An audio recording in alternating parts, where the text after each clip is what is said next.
What is going on, you guys? It's Extreme here, and welcome back to another episode of my Road to Max Prestige. This is episode 35, and I finally did look into whether or not there are 10 Prestiges in Black Ops 3. I owe you an apology, sir. You know who you are. You were right. I was wrong. Like, immensely wrong. I seriously thought there were 15 Prestiges, by the way. There are 10, so we're a fifth of the way there. And yeah, I don't think I'm gonna not make it to the shipped max prestige this year. For those of you that are wondering what I mean by that, I'm going with the shipped max prestige, not the added max prestige. Holy crap, that would take me forever. I'm not, no, definitely not forever. But yeah, we only got like 8 more levels to go, and as of this recording, that might not be entirely true anymore. So, anywho, spoiler. So, yeah,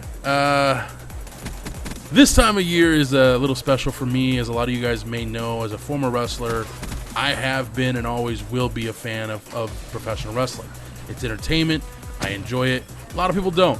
So, over the course of the next few weeks, if you guys aren't into pro wrestling, I will fully understand if you don't want to watch these episodes. I will give you some fair warning that I'm going to be doing an episode on this kind of stuff, but today there is no warning because it just kind of happened as the road to WrestleMania has officially begun. And I talked about this last year. WrestleMania is the only event that happens each year that I get really excited for.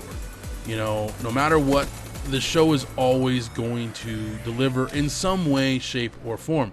There have been some years where the show is just, yeah, that sums it up. However, this year's show, just from the 2 matches that are already booked, well, 3 technically, I'm very happy with the show so far. I mean, it doesn't look like it's going to be the greatest show of all time, but it definitely will be a good show. As the main event is Triple H versus Roman Reigns. Okay, whatever. Triple H is in the main event. I'm a Triple H fan. I'm a mark for Triple H, so yeah, that's a thing. He's on the card. I'm happy. Then, of course, we have a thing between Dean Ambrose and Brock Lesnar that looks like it's going to take place. I'm cool with that. I think that's something that should happen. I think it'll be an entertaining match in and of itself. What else we got? Well, there was another match that was made on Raw that I don't want to get too much into right now because I kind of want to go in another direction. I want to talk about the Hall of Fame, and the current inductees for the Hall of Fame are Sting, who personally I have never really been a huge Sting fan. I really never was. I never really followed WCW except for during the Attitude Era, and even then, I was a passive viewer. So, I have respect for Sting as a fan. As a performer, I have the utmost respect for Sting. However, he is being inducted in the Hall of Fame, and I truly believe he deserves it. So, kudos to him. He's getting it. But it kind of sucks because right now he's being advertised as the second wrestler ever in history of the Hall of Fame to be inducted while he is an active performer. The reason I say that sucks is because that might actually not be true, considering he hasn't been seen since his match with Seth Rollins a few months back, where Rollins kind of almost killed the guy. So, yeah. Speaking of Rollins and injuries and stuff, a lot of guys not performing at WrestleMania this year that I really wish were. Just kind of a side note. And I like how they use that in a storyline for something that, again, we're going to talk about here in a bit. But last night was Monday Night Raw. I'm recording this. It's Tuesday. It's 11:47 in the morning. I'm doing this early because I want to make sure I get all this out there. They announced that there is another inductee into the Hall of Fame this year. And I got to be honest with you, I was kind of shocked that this guy got the nod. So, I'm a huge fan of the man's work. I thought he was one of the most entertaining characters during the Attitude Era.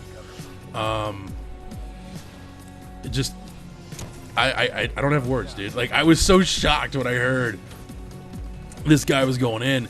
Also, I'm kind of trying to fight to breathe. I'm still a little sick, getting over it, getting closer. That being said, the Godfather is going into the Hall of Fame, and I literally was like, wait, what, really? Holy shit. As a fan, first and foremost, that just, dude, that's fucking awesome. Like I said, one of the most entertaining characters of all time. If you guys don't follow wrestling and you're still watching this video, thank you very much. I appreciate it. The Godfather was a character back during the Attitude Era of the WWE, where the company was not PG. It was very mature audience based, and the Godfather was a character in and of himself. The guy legitimately was a character, but he lived his gimmick, okay? And to this day, if you go to Vegas, you can find the Godfather's Hoe Train. It is a legitimate gentleman's club in Vegas. It is a brothel, legit. Maybe not in Vegas, but it's a legitimate gentleman's establishment in Nevada. The guy legit opened up a whorehouse called the Hoe Train, I think. I don't know if that's actually what it's called, but it's legit. It's 100% real. He really did do this, and it's hilarious to me. But at the same time, the guy saw a void in a potential business venture, and I gotta give the man absolute credit. The smart choice, you know. Live the gimmick to the ultimate degree, and that's what he's doing. And I'm happy for the guy that he's going in the Hall of Fame. But I remember all the times he would come out and he would offer his opponents. He's like, "Here, look, here's the deal. Here's the deal. You can have a match with me, or you can leave, forfeit said match, and you can go have some fun with these fine ladies over here." I think in the history of this gimmick, only about 5 guys ever turned down the Hoe Train. And anytime it happened, I remember going, dude, there's some really hot chicks in that group. Like, you're serious? You're sure? Are you gay? Like, oh my God. It was amazing. And the gimmick was so good, and the character was so good.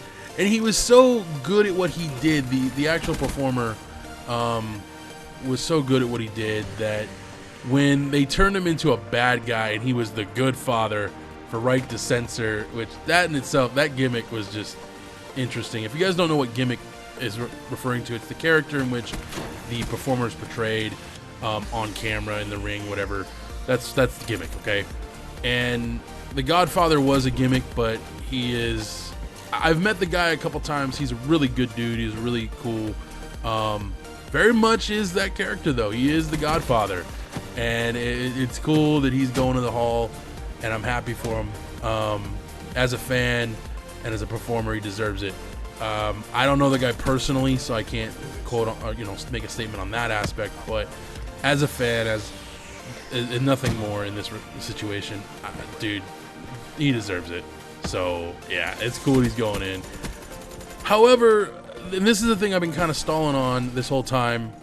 A match was made for Mania involving an individual who hasn't been seen in the WWE in almost 10 years. And I was shocked when he came back this past Monday night.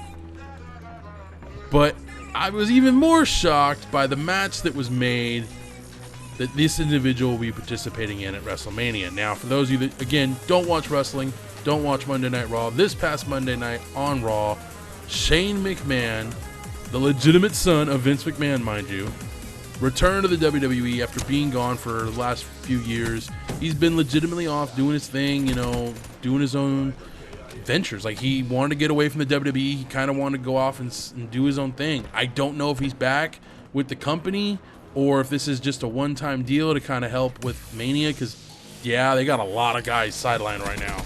Like, a lot of guys. They just lost Daniel Bryan, Cena, Orton, Seth Rollins. Jesus Christ, the list of the top-tier talent that's just gone right now.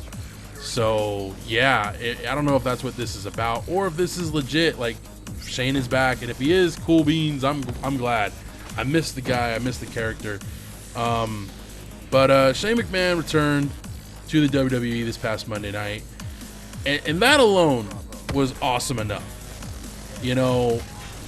But then there's this whole storyline going on. Whatever, I don't care. Shane McMahon is back. The guy is, without a doubt, one of the most phenomenal performers the company has ever had. And he's part of the ownership of the company, like legit, you know? So from that aspect, I'm glad to have Shane O'Mac back with the WWE, even if it's only for a short time.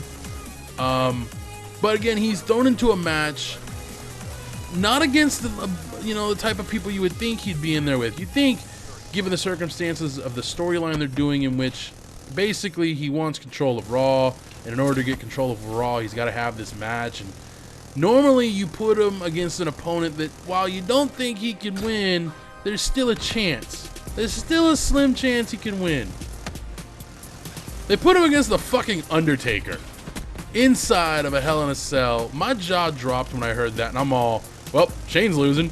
But I'm excited for this one. You know, I mean, both men are not in their prime, obviously. You know, no disrespect to Taker or Shane, but they're not young guys. Hell in a Cell gives them some playroom. Shane McMahon is not a technical wrestler. He's a brawler, if that. And it's going to be entertaining. At the end of the day, that's why I spend my money on it. You know, a lot of people say, why do you watch that crap? It's entertaining. And so long as it's entertaining, I'm happy.